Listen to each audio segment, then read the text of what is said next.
የዲጂታል ሄልዝ ቤተሰቦች ዶክተር ሰላዲን እባላለሁ። ዛሬ ይዘንላችሁ የመጣነው የትምህርት ርዕሳችን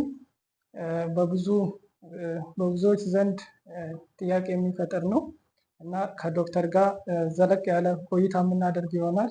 እስኪ ዶክተር መጀመሪያ ራስህን በደንብ እንድታስተዋውቅ። እሺ፣ ስሜ ዶክተር አብርሃም አለማየሁ ይባላል። የጠቅላላ ቀዶ ጥገና ረዳት ፕሮፌሰር ነኝ። እንዳጋጣሚ ሆነው አንደር ግራጁዌትም ፖስት ግራጁዌትም ሀረማያ ዩኒቨርሲቲ የተማርኩት ያው ስለዚህ ቤቴ ነው ማለት ነው። እንግዲህ የዛሬ የትምህርት ክፍላችን ስለ ትርፍ አንጀት በሽታዎች ይሆናል እና ጥያቄውን ትርፍ አንጀት በሽታ ከመጀመራችን በፊት ትርፍ አንጀት ሲባል ምን ማለት ነው እና የት ነው የሚገኘው? ሁሉም ሰው ላይ ሊገኝ ይችላል የሚለው በደንብ እንድታስብ። ትርፍ አንጀት እንግዲህ በሰውነታችን ውስጥ ሁለት አይነት አንጀት አለ። ትልቁ እና ትንሹ አንጀት ብሎ ላርጅ ኤንድ ስሞል ኢንተስታይን። የትልቁ አንጀት ፓርት ነው ተብሎ ነው የሚታስበው። ቦታውም የሚገኘው የትንሽ አንጀት አልቆ የትልቅ አንጀት የሚጀመርበት ቦታ መገናኛቸው ቦታ ላይ ነው የሚገኘው። ወይንም ደግሞ ከውጭ ከሰውነታችን ላይ ስናየው የቀኝ የታችኛው የሆዳችን ክፍል ጋር ነው የምትገኘው። ወይንም በሕክምና ቋንቋ ሴከም ወይም የትልቅ አንጀት መጀመሪያ ፓርቲ የሆነው ሴከም ላይ ተለጥፋ የምትገኝ ትንሽ አካል ናት። የአንጀት አካል ነው። ይህ የትርፍ አንጀት የሚባለው የአንጀት አካል ሁሉም ሰው ላይ ሊገኝ ይችላል ወይ? ኦልሞስት ሁሉም ሰው ላይ አለ። ልክ እንደ አንድ ኖርማል አናቶሚ ወይ የተፈጥሮ አካል ኦልሞስት ሁሉም ሰው ላይ አለ። ግን በጣም ሬርሊ በሚባል ደረጃ ከ100,000 ሰው አንድ ሰው ላይ ላይኖር ይችላል። የኮንጂናታል አጂንሲስ ወይም ደግሞ አብሰንት ኮንጂናታል አብሰንስ ሊኖር ይችላል ከ100,000 ሰው አንድ ሰው ላይ ማለት ነው። የትርፍ አንጀት በሽታ ወይንም በተለምዶ አጠራሩ ትርፍ አንጀት የምንለው ምንድን ነው የሚለውን እንደዚህ ብታብራራለህ። እንግዲህ ትርፍ አንጀት የሚለው ቃል ያው እንግዲህ ትንሽ አማርኛችን ሚስኖመር ነው።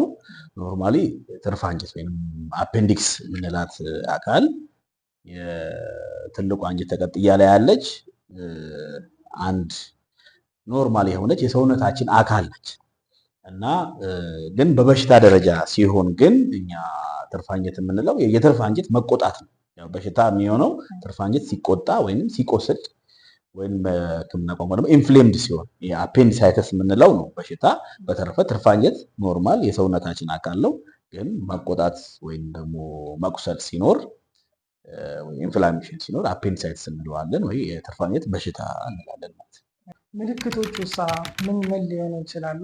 በብዙዎች ዘንድ የሚታዩ ምልክቶች እንደውም አንዳንዴ ደግሞ አቲፒካል ፕሬዘንቴሽን የሚባሉ አንዳንድ ሰዎች ላይ ሊታዩ የሚችሉ ምልክቶች ምን ሊሆኑ ይችላሉ? እሺ፣ በዋናነት ደረጃ ትርፍ አንጀት የሚታወቅበት ይሄ ማይግራቶሪ ፔን የምንለው አለ ወይንም ደግሞ ሺፍቲንግ ፔን የምንለው አለ ክላሲክ ወይም ኦልሞስት አብዛኛው ሰው ላይ የሚገኝ ለአፔንዲክስ ወይም ለትርፍ አንጀት ለየት ያለ ትርፍ አንጀትን በቀላሉ ያለምንም ላብራቶሪ እና ኢሜጂንግ ዲያግኖሲስ ላይ የሚያደርሰን ይሄ ማይግራቶሪ ወይም ሺፍቲንግ ፔን አለ። ይሄ ማለት ከእምብርት አካባቢ የሚጀምር ቬግ የሆነ ብዙም ያልጠነከረ ህመም ሆኖ በኋላ ደግሞ ከሰዓታት በኋላ ወደ ታችኛው የቀኝ የሆዳችን ክፍል የሚሄድ ህመም ማለት ነው። ቦታ የሚቀይር አይነት ሺፍቲንግ ፔን ይሄ ነው ዋናው እንትኑ። ያው ከዚህ ጋር ተያይዞ ግን የማይቀር አብዛኛውን ጊዜ የአኖሬክሲያ ወይንም የአፒታይት ማጣት የምግብ ፍላጎት ማጣት ኦልሞስት ሁሉም ሰው ላይ ይከሰታልና ያለ ከዛ ውጪ የማቅለሽለሽ ስሜት ወይ ከሁለት ያልበለጠ ትውከት ሊያጋጥመን ይችላል እና ሙቀት ወይም ፊቨር የምንለው ነገር ይኖራል። ከዛ ውጪ ደግሞ አንዳንድ አቲፒካል ሳይኖችም ይኖራሉ።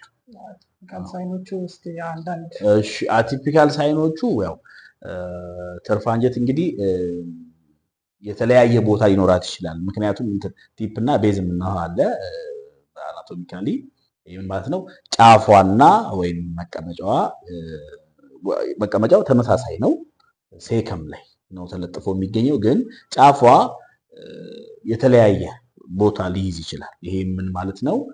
በዋናነት ሌትሮሴካል ወይንም ከሴከም ከምንለው ከዚህ ከትልቁ አንጀት መጀመሪያ ጀርባ ነው የሚሆነው። ያ ሲሆን አሁን የነገርኳቸው አይነት ሺፍቲንግ ፔን ኖሮ የቀኝ ታችኛው የሆዳችን ክፍል ላይ ህመም ይኖረናል። ከዛ ውጪ ግን ጫፏ ለምሳሌ ፐልቪስ ወይንም ደግሞ እነዚህ የማህፀን አካላት የሚቀመጡበት ቦታ ላይ ወይም ከሽንት ፊኛ ጋር ወይ ደግሞ ከሬክተም የምንለው የመጨረሻው የአንጀታችን ክፍል ከምንለው ከሬክተም ጋር ግንኙነት ካለው እነዛን ያው ቁጣ ሲኖር አብረው አጠገቡ ያሉትን ኦርጋኖች ኢንፍሌም በማድረግ እነሱንም ኢሪቴት በማድረግ ለምሳሌ ብላደር ኢሪቴት ካረገ የሽንት ቶሎ ቶሎ መውጣት፣ የሽንት ማቃጠል፣ ሽንት መቅላት፣ ይሄ የዩቲአይ አይነት የምንለው ማለት ነው የሽንት ኢንፌክሽን አይነት ምልክት ሊያሳየን ይችላል።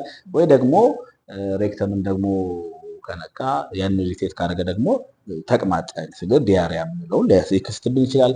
ከዛ ውጪ እንደ አቲፒካል ሲምፕተም ለምሳሌ ጫፉ ላይ ሊገኝ ይችላል።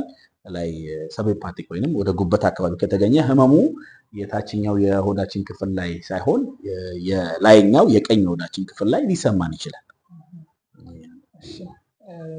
ዶክተር እንግዲህ ስለ ምልክቶቹ ለሰጡን ሰፊ ማብራሪያ እናመሰግናለን። በቀጣይ የምናልፈው እስቲ ይህ የትርፍ አንጀት በሽታ በየትኛው የእድሜ ክልል ውስጥ ነው በጣም ኮመን የሆነው የሚለው ነው። እንግዲህ ኮመን የሆነበት ኤጅ ከ15 እስከ 24 ነው ወይንም ሌት ናይኒስ እና ኤርሊ ትዌኒስ ላይ ነው የሚሆነው ማለት ነው። ሌት ቲኔጀርስ እንደ ኤርሊ ትዌኒዎችን አፌክት ያደርጋል። እስቲ በዛው የነፍሰ ጡር እናቶች ላይ እና ልጆች ላይ ሊከሰት ይችላል ወይ የሚለውን። ነፍሰ ጡር እናቶች ላይ አዎ ይከሰታል። እንደውም ከሰፊው ህዝብ በበለጠ ኢንሲደንስ ወይንም ደግሞ በበለጠ ቁጥር ይከሰታል።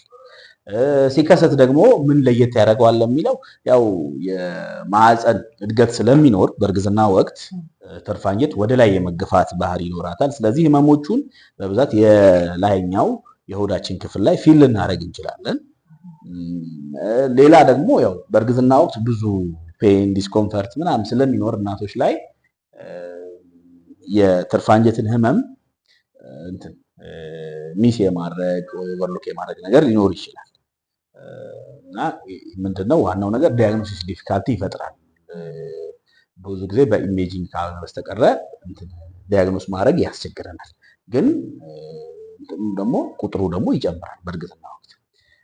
ልጆች ላይ ደግሞ አሁን ልጆች ላይም ትርፍ አንጀት ይከሰታል። ግን ልጆች ላይ ደግሞ ምን አለ ሌሎች ሩል አውት መደረግ ያለባቸው በደንብ ትርፍ አንጀትን የሚመስሉ እንደ ሜዘንተሪክ አድናይተስ የሚባሉ ሌሎች በሽታዎች አሉ። እነዛን ያው በኢሜጂንግ እና ሌሎች ለምሳሌ ሜዘንተሪክ አድናይተስ የሚባለው የሆድ ህመሙ ከመጀመሩ በፊት የጎሮጎሮ መከከር፣ ሳል፣ ትንፋሽ ማጠር ምናምን ስለሚያመጣ ቀድሞ ፕሪሲዲንግ የሆነ ያው የቫይረስ ኢንፌክሽን ስለሆነ በዛም መለየት ወይም ደግሞ በአልትራሳውንድ መለየት እንችላለን። ይከሰታል ሁለቱም ላይ ግን ዲያግኖሲሱ ያስቸግራል። እስካሁን እንግዲህ ብዙ ነገሮችን አይተናል። የትርፍ አንጀት ምን እንደሆነ ምልክቶቹ ምን ምን እንደሆኑም አይተናል። አሁን ቀጣይ የምናልፈው መንስኤው ምንድን ነው የሚለው ላይ ወደዛ እንሄዳለን። እሺ የትርፍ አንጀት በሽታ መንስኤዎች። እሺ መንስኤዎች እንግዲህ አሁን ይሄ እንትን እያስጨበጥን አዌርነስ እያስጨበጥን ስለሆነ አንዳንድ መንስኤዎች ያው የምንከላከላቸው አሉ፣ ማንከላከላቸው አሉ። ብዙ በሽታ ላይ ያለ ችግር ነው። በብዛት የትርፍ አንጀት መነሻዎች ማንከላከላቸው ፒውርሊ ኢንተርናል የሆኑ ነገሮች ናቸው እና በዋናነት ትርፍ አንጀት የሚከሰተው በሊምፎይድ ሃይፐርፕሌዥያ ነው። ሊምፎይድ ሃይፐርፕሌዥያ ማለት እነዚህ ሊምፋቲክ የሚባሉ በሽታ ለመከላከል የሚጠቅሙ ቲሹዎች አሉ ወይም ሲስተም አለ ሊምፋቲክ ሲስተም ኢንጀነራል እነሱ ከመጠን በላይ ፕሮሊፈሬት ሲያረጉ የሚመጣ ነገር ነው። ሊምፎይድ ሃይፐርፕሌዥያ ነው በዋናነት። ከዛ ውጪ ደግሞ ፌኮሊዝም የምንለው አለ። እንደ ጠጣር እንደ ድንጋይ ጠጠር ያለ ግን ከጂአይ ወይንም ደግሞ ከሰገራ ማቴሪያልስ የሚሰራ ፌኮሊዝም የሚባል ነገር ትርፍ አንጀት ውስጥ ይጠራቀምና ያ የትርፍ አንጀት መቆጣት ወይም ኢንፍላሜሽኑን ያስነሳል። በዛ ምክንያት የሚከሰተው። ከዛ ውጭ ደግሞ ያው ቲዩመሮች አሉ እንደ ካንሰር፣ የአፔንዲክስ ካንሰር አለ፣ የትርፍ አንጀት ካንሰር ያ ሊሆን ይችላል። ያ ደግሞ አደጋ ከውጭ ያለ ትራውማ ወይም በምት ትርፍ አንጀት ሊቆጣ ይችላል። እነዚህ ናቸው። እስኪ ህብረተሰባችን ጋር ያለው አንድ የተሳሳተ መረጃ አለ። ሰው ከበላ በኋላ ስፖርት ቢሰራ ከበላ በኋላ ቢታጠብ ትርፍ አንጀት ሊይዘው ይችላል የሚባል ነገር አለ እና እሱስ እንዴት ይታያል? እሱ በሳይንስ ምንም አይነት ኤክስፕላኔሽን የለውም። ከበሉ በኋላ መታጠብም ሆነ ስፖርት መስራት ትርፍ አንጀት አያመጣም። እንደዚህ አይነት ነገር የለም። እስቲ ቀጣይ ደግሞ ክስተት ውሳ በእኛ ሀገር ደረጃ እና እንዲሁም እናንተ በምትሰሩበት ሆስፒታል ደረጃ ክስተት ውሳ ኦር ኢፒዲሞሎጂ ምን ያህል ነው የሚለው ነው። ስለ በሽታው ትንሽ ብትነግረን። እሺ እንግዲህ የተለያዩ ቁጥሮች አሉ።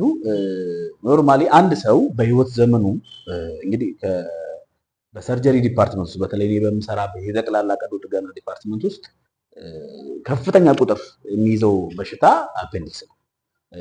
በተለይ ኢመርጀንሲ ላይ ማለት ድንገተኛ በሽታዎች ላይ በቀዶ ጥገና የሚታከሙ ድንገተኛ በሽታዎች ላይ ትርፍ አንጀት ትልቁን ቁጥር ይይዛል እና እንደዚህ ማህበረሰባችን ውስጥም ደግሞ 6% ነው ላይፍ ታይም ኢንሲደንስ። አንድ ሰው በህይወት ዘመኑ በትርፍ አንጀት የመያዝ እድሉ 6%።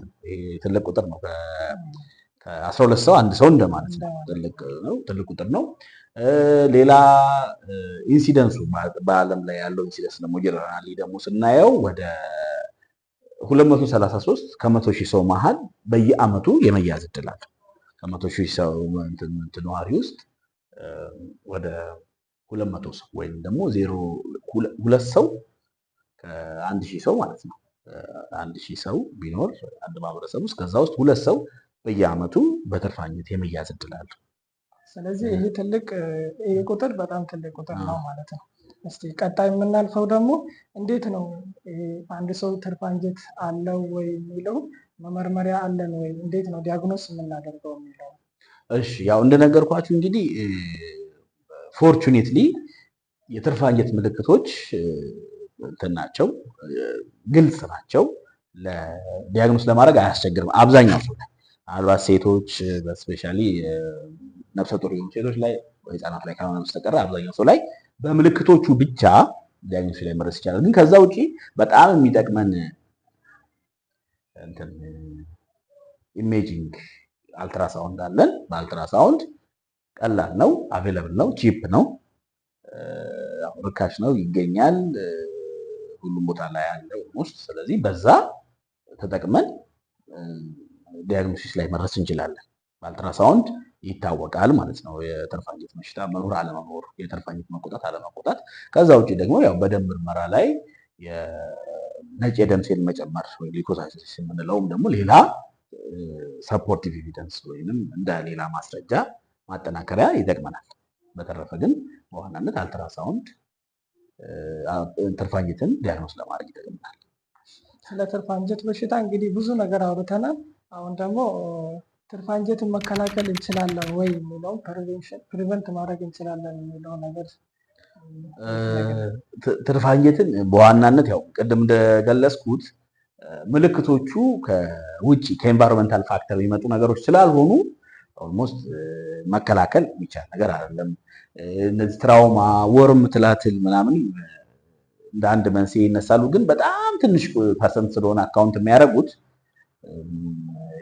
የረባ ለውጥ አናመጣም። ግን በዋናነት በሽታው ከተገኘ በኋላ ቶሎ ወደ ሕክምና ተቋማት በመሄድ አይደል እንግዲህ አላ ይሄ እናንተ ቋንቋ የሰከንደሪ ፕሪቬንሽን ነው የምትሉት አምናት ሹር በሽታው ከተከሰተ በኋላ ቶሎ ወደ ሕክምና በመሄድ በቀላሉ ያው የሚታከም ነገር ስለሆነ ሕክምና ማግኘት ነው የሚቻለው። ግን ከመነሳቱ በፊት መከላከል አይቻልም። እሺ ቀጣይ ደግሞ እስቲ አፔንዲሳይተስ የትርፍ አንጀት በሽታን እንዴት ነው ማከም የምንችለው? የህክምና አይነቶች ምን ምን የህክምና አይነቶች አሉ ነው የሚለው። እሺ እንግዲህ በዋናነት ትርፍ አንጀት የሚታክመው አሁን ማህበረሰባችን በደንብ ማወቅ ያለበት ነገር በቀዶ ጥገና ሚኒስትሪ ኦፍ ማኔጅመንት ሰርጀሪ ነው። ትርፍ አንጀት መታከም ያለበት በቀዶ ጥገና ነው እና ሊስት ሰርጅን ማየት አለበት። ትርፍ አንጀት ከታሰበ ያ በሽተኛ በቀዶ ጥገና ስፔሻሊስት መታየት አለበት። አትሊስት ትርፍ አንጀት ነው የሚለው ሀሳብ ካለ። ስለዚህ በዋናነት ያው ትርፍ አንጀትን ቀለል ባለ እዚሁ የታችኛው የቀኝ ሆዳችን ክፍል ላይ በሚደረግ ትንሽ ቀዶ ጥገና ትርፍ አንጀቷን ማስወገድ ነው በዋናነት ሕክምና። ከዛ ውጪ ግን ለምሳሌ ቀዶ ጥገናን የማይችሉ ትልልቅ በሽታ ለምሳሌ ምንድነው የልብ ከፍተኛ የስኳር በሽታ ሊሆን ይችላል። በእድሜያቸው በጣም ገፋ ያሉ ሰዎች ምናምን ሆነው ቀዶ ጥገና የማይችሉ ማደንዘዣውን መቋቋም የማይችሉ ሰዎች ላይ እንደ ሌላ ኦፕሽን ኦፍ ማኔጅመንት ምናልባት በመድኃኒት መጠቀም እንችላለን፣ አማራጭ ስናጣ ማለት ነው። እና እዚህ ጋር አሁን አምቢጊቲ መፍጠር የሌለበት ትርፍ አንጀት በመድኃኒት ሊድን ይችላል። ሜቢ አላቅም፣ ናቹራል ኮርሶችን ወይ እናወራለን። ግን አስማች አስ ፖሲብል ሰርጅን ኢቫሉዌት አድርጎት ሰው ትርፍ አንጀቱ ከተቆጣ ያ ትርፍ አንጀት መወገድ ነው ያለበት። ምክንያቱም አንደኛ ተመልሶ የመምጣት እድል አለው። ሁለተኛ ነገር ደግሞ ሌላ የህክምና ኦፕሽኖች ለምሳሌ እንደ መድኃኒት ያሉት የሚያሳምን ውጤት ስለሌላቸው ያውም እንደዚህ ቀዶ ጥገናን በተስፋፋበት ዘመን ላይ ትርፍ አንጀት በቀዶ ጥገና ነው መታከም ያለበት። ከዛ ውጭ ግን ቀዶ ጥገና የማይችሉ ሰዎች ላይ በመድኃኒት ሊሞከር ይችላል ማለትም በአንቲባዮቲክ ያንን ኢንፍላሜሽን ወይም ያንን ቁጣ የሚያስቆም ያንን ቁስለት የሚያድኑ መድኃኒቶችን መጠቀም ይችላል። እሺ፣ አንድ ሰው በትርፍ አንጀት መያዙ በትርፍ አንጀት በሽታ መያዙ ከታወቀ በኋላ ወደ ህክምና ክፍል ባይታከም ምን ሊያጋጥሙት ይችላል? ናቹራል ሂስትሪ ምን ሊሆን ይችላል? እሺ፣ ናቹራል ሂስትሪ ኦፍ አፔንዲሳይቲስ ምንድነው? እንግዲህ በጣም ትንሽ ቁጥር ቢሆንም ያው ማህበረሰቡ ሚስኢንፎርም እንዳናረግ በጣም ትንሽ ቁጥር ቢሆንም አፔንዲክስ በራሱ ሊድን ይችላል። ስፖንታኒየስሊ በራሱ ሊድን ይችላል ያለምንም ህክምና ማለት ነው። ያው ይሄ የፈጣሪ ብሌሲንግ ነው። እንግዲህ በራሱ ሊድን ይችላል አንድ። ሁለተኛ ደግሞ አንዳንዴ ይሄ በራሱ ደግሞ ካልዳነ ቤት ሆኖ ምንም አይነት ህክምና መድኃኒትም ሆነ ቀዶ ጥገና የማያገኝ ከሆነ ትርፍ አንጀት ሊፈነዳ ይችላል። ፈነዳ ማለት ያው በጣም ቶክሲክ የሆኑ መጥፎ መርዛማ ነገሮች ናቸው ያሉት። አንጀት ውስጥ ያሉ ነገሮች ከአንጀት ውጪ እንዳይወጡ ነው የሚፈለገው። ከወጡ እንዳለ ይሄ የሆዳችን ፔሪቶኒየም የምንለውን አካል የመመረዝ የማስቆጣት እንትን አለ። ከዛን ሰውነታችን ደማችን ውስጥ ደግሞ ሴፕሲስ የምንለውን ሲሪየስ የሆነ ገዳይ ነገር ደማችን ውስጥ የመክተት ከዛን ወደ ሞት የሚያደርስ ነገር ሊያመጣ ይችላል። መጀመሪያ ፔሪቶናይትስ አምጥቶ ከዛን ወደ ሞት ያደርሰናል። ሌላው ናቹራል ኮርስ ደግሞ ስፔሻሊ ጠንካራ ወጣቶች ላይ ምናምን አፔንዲሻል ማስ የምንለው ነገር አለ። ወይንም ያው ኢሙኒታችን በሽታ የመከላከል ሲስተማችን የተለያዩ ቲሹዎች ላይ ኦመንተም፣ አንጀት፣ ትንሹ አንጀት፣ ትልቁ አንጀት፣ ሌሎች ቲሹዎችንም ሰብስቦ ያ መቆጣት ወይም ያ ኢንፍላሜሽን ያ ኢንፌክሽን ኮንቴን እንዲደረግ እዛው ጋር እንዲሆን ወዳችን ውስጥ እንዳይሰራጭ ወደ ደማችን እንዳይገባ ሊያደርግልን ይችላል። እንደዛ በማድረግ አፔንዲሻል ማስ በመፍጠር ሰውየው በበሽታ የተጠቃው ሰው ከሞት ሊተርፍ ይችላል። ያው እነዚህ እንግዲህ ትንሽ ቁጥር ናቸው። የትኞቹ በሽተኞች ላይ እንደሚከሰቱ በትክክል ስለማይታወቅ ማህበረሰባችን ይህንን እንደ አማራጭ መውሰድ ያው የለበትም። ሚስኢንፎርም እንዳናረግ ብዬ ግን እነዚህ ናቹራል ኮርሶች ግን አሉ። አንድ ሰው እንዴት ነው ከሰርጀሪው ከተሰራለት በኋላ የትርፍ አንጀት በሽታ ሊመለስ ይችላል ወይስ እንዴት? ሞስትሊ ኦልሞስት አይመለስም።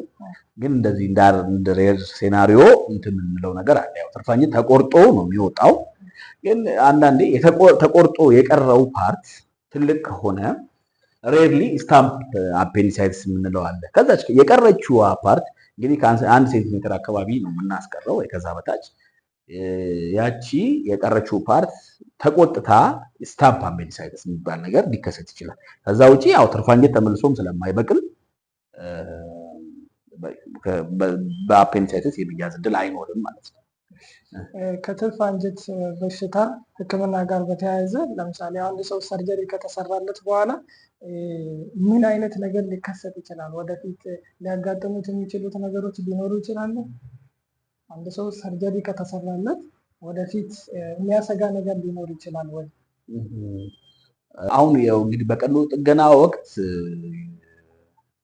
የሚከሰቱ ነገሮች ያው የሰርጀሪ ኮምፕሊኬሽን ኢንጀነራል ያው ማንኛውም ሰው ቀዶ ጥገና ከተሰራ በኋላ የቀዶ ጥገናው ወይ ደግሞ የማደንዘዣ ኮምፕሊኬሽኖች አሉ። የቀዶ ጥገናው ላይ ካተኮርን ለምሳሌ እዛ ጋር የትልቅ አንጀት ጉዳት ለምሳሌ ኦፕሬት ሲደረግ በተለይ እንደዚህ አርቲፊሻል ማስ የፈጠረ የቆየ ትርፍ አንጀት ከሆነ ቲሹዎቹ በጣም ስለሚበስሉ የትልቁን አንጀት ፓርት ለምሳሌ ሴከም የሚባለው የሳሳ ግድግዳ ስላለው ያንን የመብሳት እንትን አለው። ይሄ ደግሞ ፌካል ፊስቱላ ይፈጥራል። የሰገራ በዚህ በሆዳችን በኩል እንዲወጣ ይሄም ደግሞ ወደ ሴፕሲስ ምናምን ካመራ እስከ ሞትም ሊያደርስ ይችላል።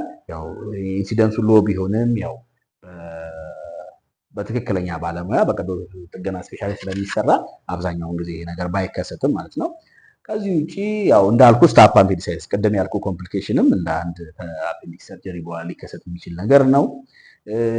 ውንድ ኢንፌክሽኖች አሉ። የቁስለት ለምሳሌ ከላይ ያለ ቆዳ ስር መምገል፣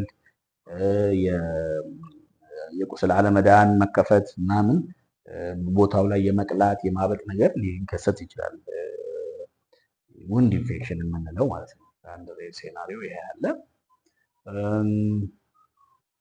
ከዚህ ውጪ ደግሞ ለምሳሌ የቆየ አፔንዲሳይተስ ከሆነ ደግሞ ይሄ ኢንፌክሽኑ በራሱ ውስጥ ሊሆን ይችላል።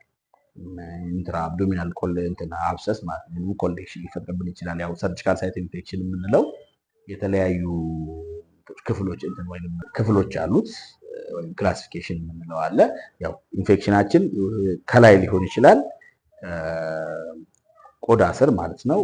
ወይ ደግሞ ጡንቻዎቻችን መሀል ሊሆን ይችላል። የሆድ ጡንቻዎቻችን መሀል ሊሆን ይችላል።